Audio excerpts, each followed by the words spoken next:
আমরা প্রেস ক্লাবে এসেছি কেন? আমাদের নারায়ণগঞ্জে মুক্তিধাম, সেখানে হামলা হয়েছে।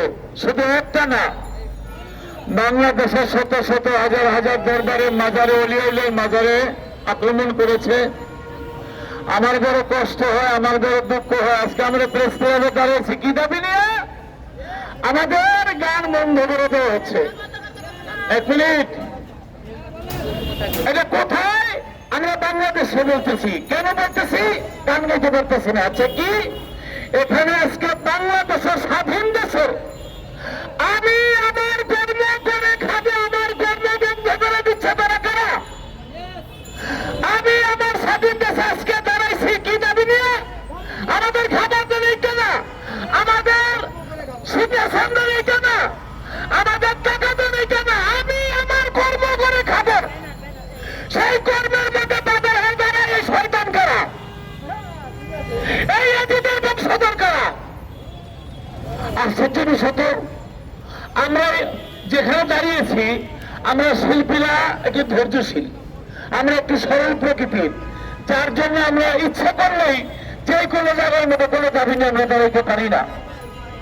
তখনই দাঁড়ালাম, আমার মুখের ভাষা যে বন্ধ করে দিল, আমার গলার সুর যে বন্ধ করে দিল। আমরা কিছু সংখ্যক লোক রেড সিগন্যাল দিচ্ছি। বাংলাদেশে কমসে কম তালিকাভুক্ত লোক লালন চর্চা দারুণ সব মিলে প্রায় 1 কোটিরও বেশি হবে। আমরা তার মধ্যে দাড়ি সারি ভাটিয়ারি পল্লীগীতি বাউল লালন সব মিলে আমরা শিল্পী আছি 20 লক্ষ। এক একটা শিল্পীর সাথে যন্ত্রিক আছে 10 জন যদি থাকে তাহলে 20 লক্ষ করে 10 দিয়ে পূরণ করেন। তার সাথে মা আছে, বোন আছে, ভাই আছে, আত্মীয় স্বজন আছে। আমরা বেশি না, 20 লক্ষ চাই না, 5 লক্ষ চাই না, 1 লক্ষ চাই না।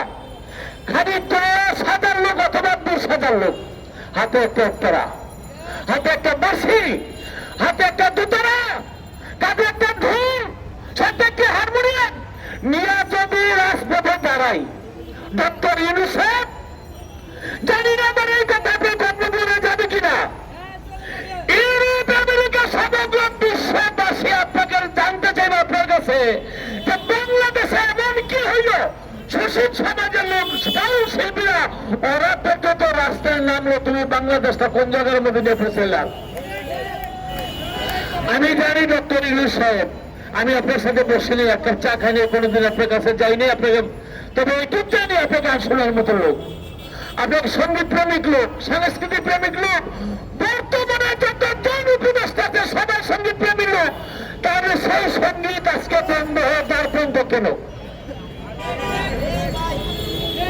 বর্তমানে বাংলাদেশে কথা বললে সমগ্র পৃথিবীটা হাতের মুঠে, পৃথিবীর মধ্যে যতগুলি রাষ্ট্র আছে সব সাংবাদিক, সব শ্রেণীর লোক আপনার কাছে জানতে যাবে বাউলের মুখের ভাষা, বাউলের কণ্ঠস্বর তুমি কেড়ে নিচ্ছ কেন? অপরাধ কি হবে? আমরা কি রাজপথ চাই? আমরা কি গতি চাই? 12 লক্ষ রোহিঙ্গা বাংলাদেশের মধ্যে খাদ্য, বাসস্থান, চিকিৎসা দেওয়া রাখছে ভিনদেশি, আলহামদুলিল্লাহ। কিন্তু আমরা বাংলাদেশের মানুষ, নাগরিক হইয়া এই দেশে আমার জন্ম, আমি আমার কর্ম করে খাবো, সেই কর্মের মধ্যে বাধা আসতেছে। আমার পরিবার বর্গ নিয়ে আমি বেঁচে থাকবো, সেই পথের মধ্যে বাধা হয়ে আসতেছে। আমি আপনাদের ক্ষতি করছি কি? আমার বাউল আপনার ক্ষতি করছে কি? আমার তরিকার লোক আপনার ক্ষতি করছে কি? আমরা জানি আল্লাহ বলেছেন আল্লাহর বন্ধু, অনিদের সাথে যুদ্ধ করলে আমি আল্লাহর সাথে যুদ্ধ করা হয়।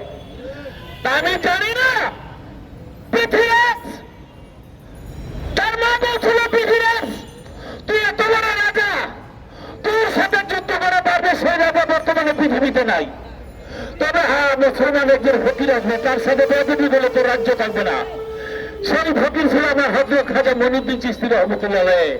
চোরা সোনা ধর্মের কাহিনী, খাজা বাবার সাথে বেয়াদবি করে পৃথিবী থেকে বিচ্ছিন্ন হয়ে গেছে পৃথিবীরাজ। আমি চাই না তোমরা যারা আছো তোমাদের কর্ম তোমরা করো। আমাদের অলিয়াউলিয়ার মাঝে হাত দিয়ে যে বেয়াদবি করেছো, প্রত্যেকটা দরবারের মধ্যে কানে ধরে না তওবা করো, তাহলে হলে আমি লতিফ সরকার ছেড়ে দিতে পারি। বাংলাদেশের জনগণ ছেড়ে দিলে তোমার আল্লাহ ছাড়বে না।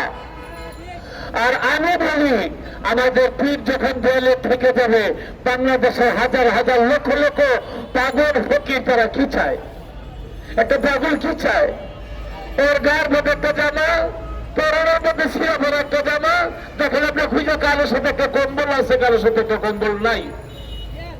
ও এইভাবে রাস্তাঘাটে থাকে, ও কারো ক্ষতি করে না। জীবনে দেখছেন কোন একটা ফকির, কোন লালন চর্চা এই প্রেমিক যারা বাউল যারা একটা শুনে মারে, এরা ইয়াবা ব্যবসা করে, এরা হেরোইনের ব্যবসা করে, এরা ডাক্তারি কোনো কাজ করেছে। আপনার সঞ্চার কোনোদিন আমি পত্রিকায় এটা প্রেস ক্লাবে দাঁড়িয়েছি। তাহলে আমরা রাস্তাঘাটে থাকি, আমরা পাগল ফকির, আমরা অলিয়া মাজারকে ভালোবাসি, আমরা মনের আনন্দে গান গাই, সেই মুখের ভাষা এবং কণ্ঠের সুর তোমরা কেড়ে নিবা। এত বড় সাহস তোমাদের কে দিল? আমি বলবো যতগুলি মাজার ভাঙ্গ হয়েছে প্রত্যেকটা মাজার যেন সরকারি অর্থে নির্মাণ করে দেওয়া হয় এবং কোন মাজার যেন ভাঙ্গা না হয়। যদি হয় তাহলে আমরা কি করবো কিচ্ছু জানি না।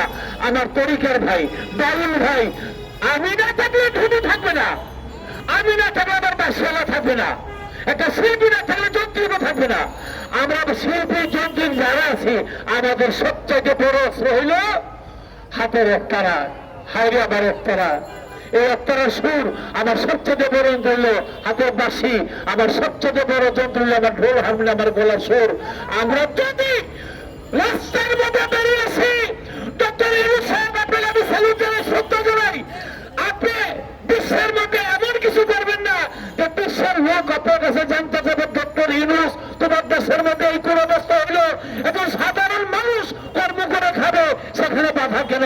এখন শিল্পীর কণ্ঠের সুর তুমি কেড়ে নিতে চাও, এটা আল্লাহ প্রদত্ত জিনিস। আমি চাই না আপনি এই প্রশ্নের সম্মুখীন হন। অর্থাৎ কারণে আপনার উপদেষ্টা মন্ডলী যারা আছে তাদেরকে নিয়ে বসে এই অলিয়ার দেশে, এটা হাসান রাজার দেশ, কবি জালালের দেশ, এটা আব্দুল করিমের দেশ, এটা আমাদের সাইজি বিশ্বের বাউল সম্রাট লালন সাইজির দেশ।